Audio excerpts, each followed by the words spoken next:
I'm Nicole Davidson, and this is the Negotiation in Real Life podcast, the show where we take the lessons learned in real life negotiations to help you build your negotiation toolkit. We'll be hearing from lawyers, entrepreneurs, and senior business people about their best and worst negotiations. Negotiation is one of the most important skills for success in business and in life, but it's a skill we are rarely taught.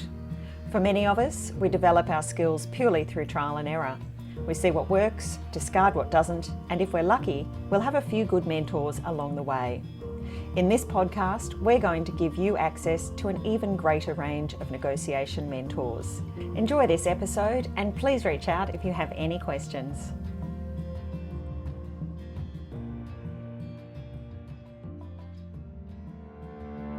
In this week's episode of Negotiation in Real Life, I speak with lawyer Theo Kapodistrias. Theo is a multi-award-winning lawyer, having worked exclusively as an in-house counsel throughout his legal career. Theo is the inaugural General Counsel for UpGuard and previously was a lawyer at the University of Tasmania. In addition, Theo is a non-executive director of both Business Events Tasmania and the Association of Corporate Counsel Australia. He is also the Tasmanian Divisional President of ACC Australia. Theo has also taken on the role as Executive Director and licensee of TEDx Hobart, and he runs a business as a keynote speaker, trainer and advisor, assisting individuals to simplify their communications to amplify their message. In this episode, we discuss the importance of preparation in a negotiation. We discuss Theo's learnings from being pushed into negotiations without sufficient preparation. We talk about dealing with power differences, resources for building your negotiation skills, and much, much more. I hope you enjoy listening to this episode as much as I enjoyed recording it. So welcome to the show, Theo. Thanks, Nicole. It's great to be here. It's lovely to have you. And I know you've had some really interesting experiences negotiating both as a lawyer in a firm, an in-house counsel, and you also have a whole range of other different roles that you take on various committees and things, which I'm sure have had some interesting negotiations as well.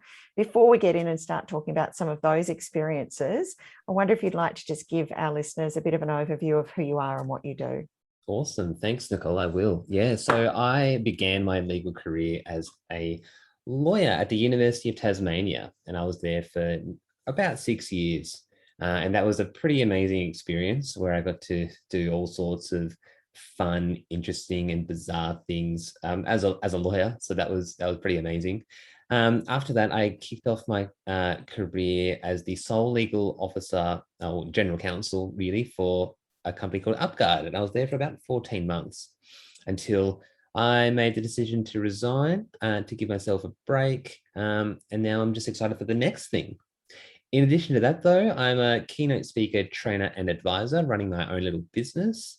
But in addition to that as well, I am on the board of the Association of Corporate Counsel Australia, so the in-house lawyers network, and I'm the Tasmanian Divisional President and run a few other committees as part of ACC Australia. And I've recently been appointed as a director of Business Events Tasmania, which is the convention bureau bringing corporate events to the state of Tasmania to help boost the economy. So, few things, Nicole, a few things in my time. And I know you're also involved with TEDx down in Hobart as well, aren't you? I am. I forgot about that one. I'm the executive director of TEDx Hobart. So I'm organising the TEDx event down here, which is pretty awesome. It's been the first TEDx in about 7 or 8 years, and I'm really glad to be bringing it back. Fantastic. I think that'll be a great event. Well, look, I know we talked a little bit before the show about some of your negotiation challenges that have come up along the way, and you've talked about how you've discovered the importance of preparation. And I wonder if you could talk through some of the examples that have shown you how important preparation is in your negotiations. Yeah, absolutely. And I think with any negotiation, you're only as good as how you prepare. Unfortunately, I do some negotiation training for students, and it's something I run as part of my business as well for any corporates that might need some, really basic guidance for negotiation. And that is, without preparation, you're kind of screwed, because you need to understand what's important to your client in the situation if you're a lawyer representing someone, but also having a think about what's going to be important to the other person to things to concede on, and the best way to really meet that middle ground for it to actually be a negotiation. So the story that I'm thinking of is one situation where I was a lawyer for the uni at the time, representing an academic client who'd received a significant amount of government funding for a renewable energy project. I'd looked at the funding agreement, and I provided some internal advice to my, I guess, client business partner. And I said, look, there's a few things that are going to be a problem, and we need to take this to, the government to let them know, these are the things that, aren't going to be acceptable from our end. And the government had the opportunity to review it, and they wanted to get into a discussion about it. But I hadn't looked at it for, a couple of weeks at this point, so I couldn't remember everything. Then, my client burst into my office because she was in the area, and she said, Theo, in 10 minutes, I'm about to jump on a call with the feds. Why don't you come along? We can have a chat. I thought, oh, okay, well, what are we talking about? She's like, oh, it's just going to be a nice little chat. Don't worry, it's going to be so much fun. Okay, I'll come along. Let's go. So I get in there, and then it's a virtual meeting. And, this was, a few years ago, so kind of unusual. Zoom was still not a big thing back then. Not a thing. No, and at the time we were using Skype. That was a whole other world. So yeah, we Skyped these people in. One was the general counsel, and the other was their senior legal counsel. And I thought, oh God, here we go. I've been practicing for a few years at this point, so not sure what's going to happen here. And basically, they wanted to do like a read through of my amendments to the contract, and I thought, oh no, like I don't feel like I'm going to be fully prepared for the entire thing. And I was getting thrown questions like, why do you think this change is relevant? Why is this important? Why do you need it? And I was able to speak on each point, but not in the best way that I could. I obviously understood the reasoning, but not having done the work and not even remembering some of the changes I've made put me in a really not a great position, and not a great position for the university at the time either. Would it be fair to say that in a case like that, although, as you said, you understood the reasoning, but because of the lack of preparation, you weren't able to convey your perspective as confidently and cleanly as would have been better in convincing them? Yeah, exactly. Yeah, because I understood it, obviously. I knew the changes I made and the reasons why, but because I hadn't had the opportunity to prepare, I wasn't able to really articulate and think about why I needed those changes and why they were important to us. And because then I had the client there saying, oh, do we need that? Like, ooh, like you now saying that actually minimizes what I am trying to do for you and what's going to be benefiting you. Like, it was a lot of money. So she just wanted it done and dusted. Like, let's just all chat and get it done. But getting the money is one thing, but getting the rights for us to do what we need to do. There are a few things we're looking at, such as IP, publication. And for an academic client, that's really important. So for her to say, oh, do we need that thing? Yeah, you need that thing. Otherwise, you can't publish any of your work. And that's really bad for you. Or you can publish it, but it has to have, this, that, the other on it. So being able to, really think about why we wanted stuff done, why we needed this change, and being prepared to articulate that in a way was critical, but we didn't have that opportunity. Yeah. Well, it's interesting too, because what I'm imagining happening here is that because you've been dragged into it so quickly, there's a fair amount of stress that starts getting produced in the brain. And, one of the things we know about stress is you increase your levels of cortisol and adrenaline so that you actually shut down the really good, logical, rational thought parts of your brain. So even though you're there, it's not possible to work at peak performance when you are under stress, where you've been put in a situation like that. That's it, exactly. And then I guess there was a bit of a power imbalance as well. So I was but one person with my client there, which is great. And then in the room as well, we had someone from the other side who was hanging out. But then in addition to that, I was against two quite senior lawyers, like the GC, like the head of a federal government department, and then a senior legal counsel. And I thought, oh my gosh, that's intimidating. Well, and I was going to ask, being put into that situation, because one of the questions that comes up a lot for me when I'm training junior lawyers is how to deal with this sort of situation. You know, whether you knew it at the time or whether you've learnt it since, what would your advice be, and what have you used to try and redress those imbalances when they've popped up? I mean, for a situation like this one, if I guess, had more of an opportunity and knew what was going on, I could have pushed back to say, look, I don't think we're actually ready for a conversation today. Are we able to reschedule? And that leads me to another sort of situation where I had negotiated or made some amendments to a contract in the academic space. Once again, sent it off to the client, and they were being represented by a law firm. And the law firm just called me up and said, hi, we want to talk about this right now. I said, well, I'm sorry, but I'm not free right now. If you'd like to make an appointment, then why don't we schedule a time? So that gives you the opportunity to, have, the opportunity to talk to me, and then I'm going to be ready to actually talk to you. And that happened a few times with that particular client. It was a partner at a law firm, and they just said, look, yeah, we're representing this agency. We understand you're representing the university, and we want to talk to you right now. I'm like, well, that's great, but I'm actually about to jump into another meeting, so I don't have time. So having the opportunity to push back and schedule it to an appropriate time where you're both comfortable, rather than it being convenient for one party and not the other. Yeah. There's an imbalance there. I mean, something else that could have been done is, if I really wanted, to level things out, bring someone else in. So then there's two people against two people.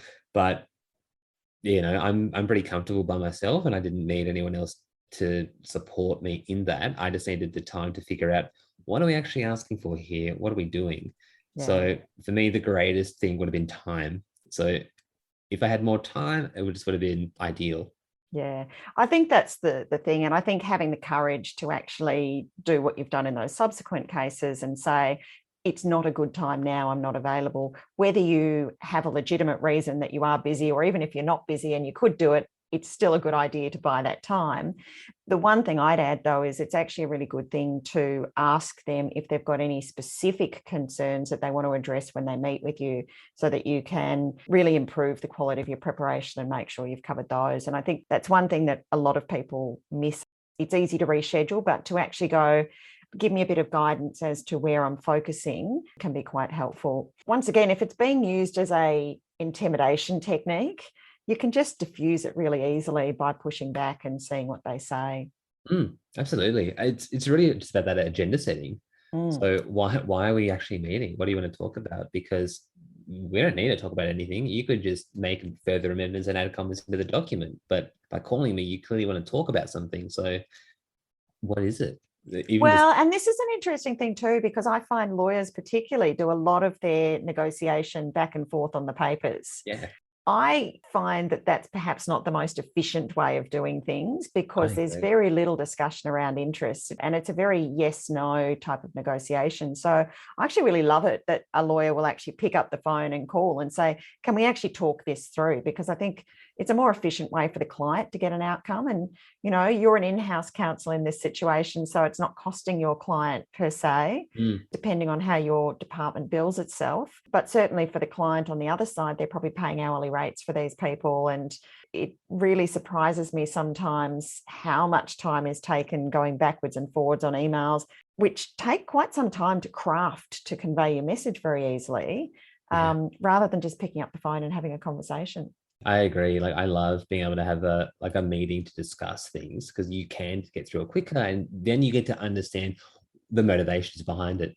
So you could say, oh no, to me, that's not acceptable. But then when you hear the other side to say, well, we actually really need that because it's federal government requirement, it's a protection here, it's because of the, you get a full picture. You get the full picture, which is really important. Yeah. So yeah, being able to just have a conversation about it, pick up the phone or jump on a Zoom is great. But yeah, often it's about scheduling it in though, and being clear about why you're meeting. So once you get those steps in place, it makes it much easier. Absolutely. And I think, as you said, the agenda is a piece that's often missing, not just from negotiation meetings, but from a whole lot of other meetings. Every meeting. So that's a whole different topic of conversation. I know one of the other things that you've talked about, and one of the common challenges that comes up for people is where you get somebody who's really stubborn or either doesn't engage in the negotiation or just refuses to budge. And I often say I've had cases in the past where I come back and I say, oh my God, there's this giant bruise on my forehead from where I've been banging my head on the brick wall. What experiences have you had with that, and how have you maneuvered around those sort of situations? But one that comes to mind is at my most recent role, we were negotiating, and this has been going on for before I'd even started with the company. So it had been going for several months. And then I got brought in to kind of close it out, like, just settle it, just deal with it. And I thought, yeah, we can do that easy. So I went through the agreement again, made some amendments, and then we sent it back and then said, look, we would love the opportunity to have a conversation about this, just so we can finalize, get all the sort of outstanding issues sorted, and then we can move on and hopefully we can work together, which is what the intended goal is. So the company I used to work for was a cybersecurity software company, and the client was about to purchase it. So they're a really large international company. So they requested that we use their paper, which was giant. I think it was 200 pages. Are they American by any chance? They were American, very American. So a lot of capitals, a lot of like one sentences in capital letters. It was just, and not much white space on the page. No, none, none at all. It was amazing.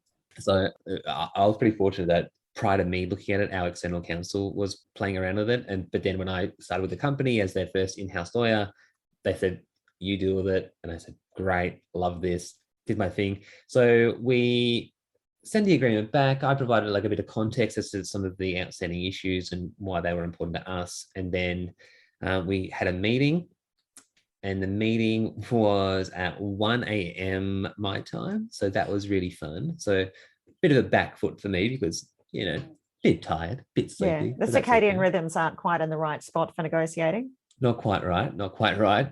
I was there in my giant hoodie, sitting here at my home office desk, and I thought, all right, here we go.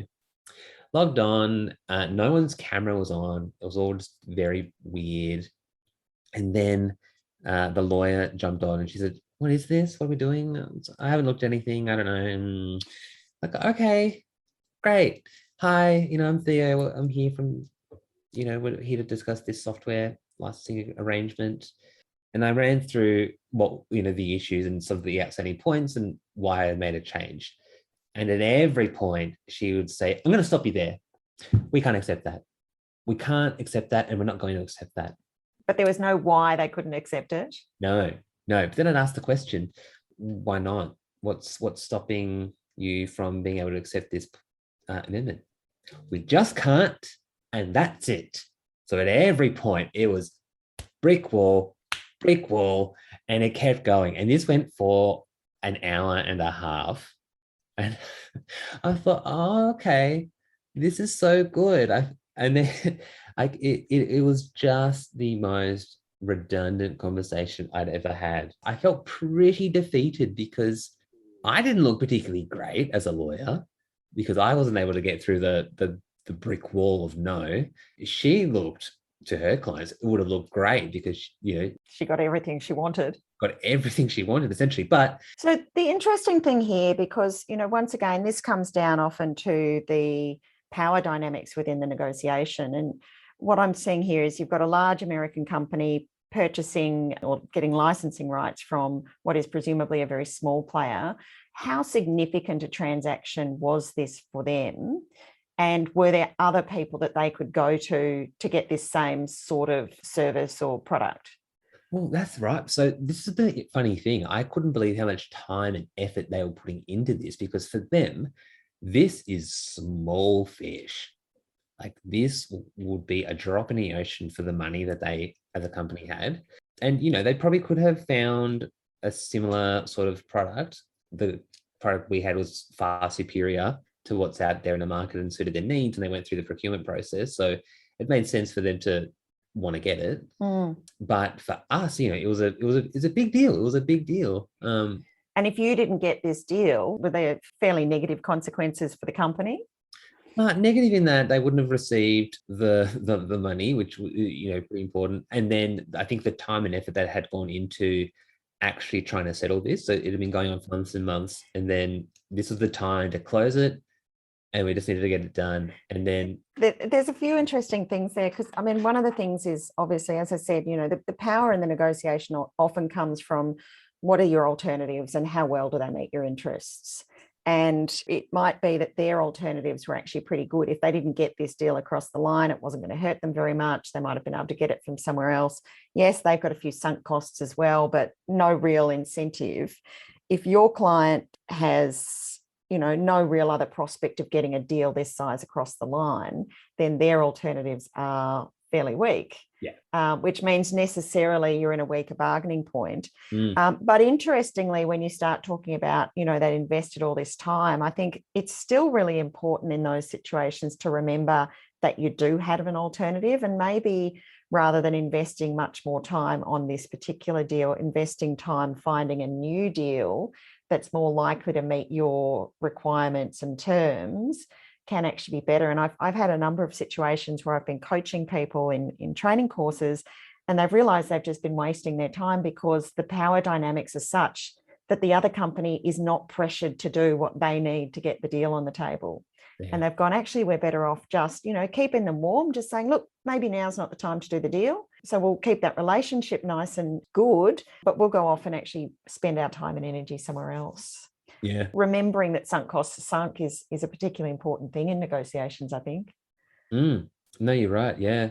I don't think people really consider it in that light. It's more, we need to get this now because this is it's a lot of money. Yeah. But, you've got to then go back and say, well, could we get the money elsewhere? And if you can't, then you've got to get it done. But if you could, maybe it's a different deal. Different deal. That's it. Exactly. So that was definitely, one of the most challenging and interesting negotiations I've been part of. And, I learned a lot from it.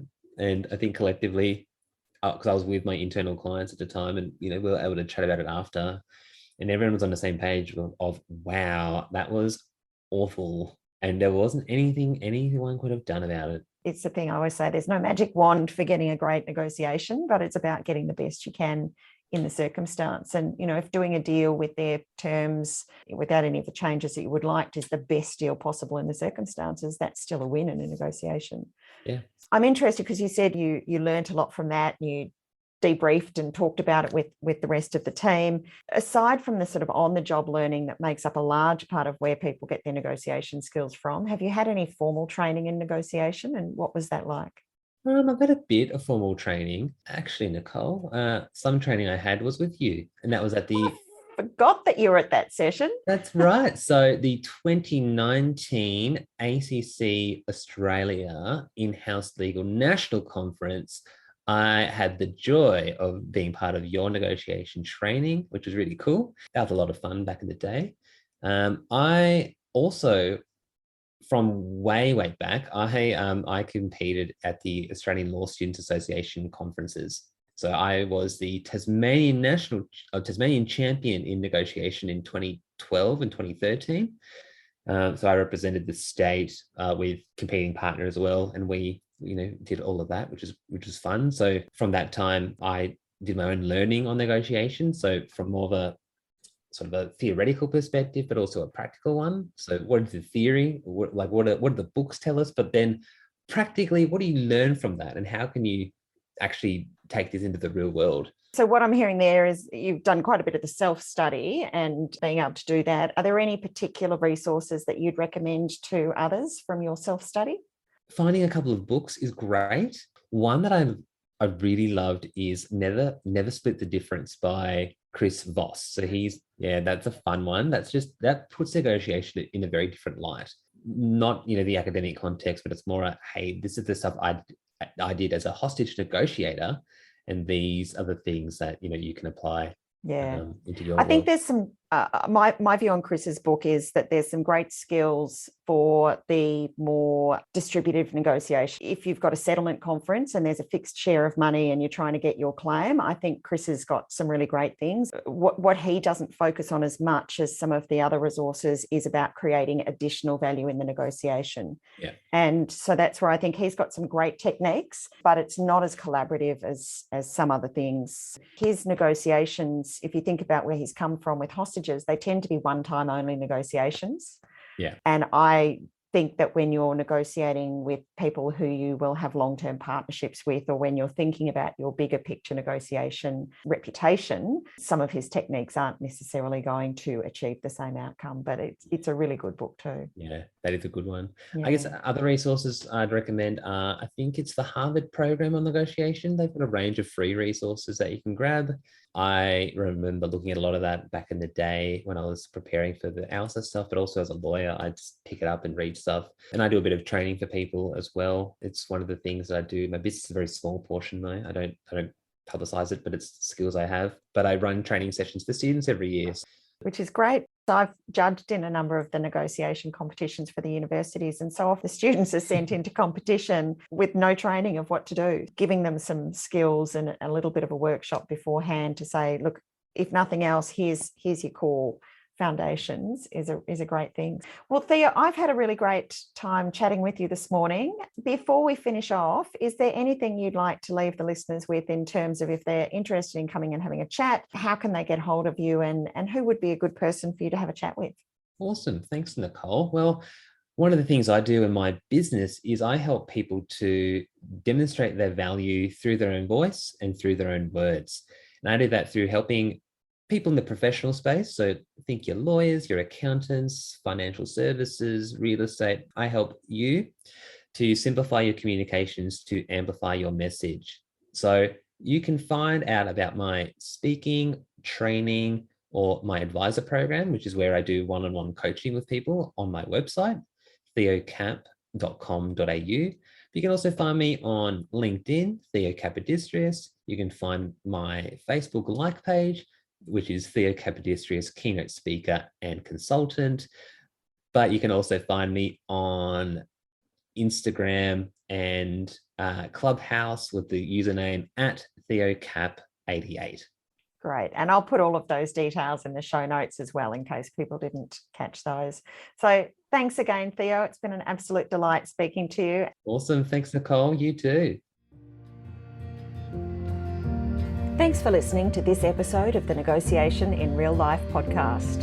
If you've taken away some great tips from this episode, I'd love to hear about it, so please connect with me via my website or LinkedIn. If you're enjoying the podcast and would like to learn more tips to improve your negotiations, head to our website, nicoledavidsonnegotiation.com.au, where you can follow my blog, watch presentations, and download resource sheets.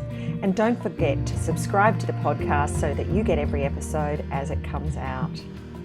If you have an interesting negotiation story that you'd like to share with my audience, head to the website and complete a guest application. Until the next episode, happy negotiating.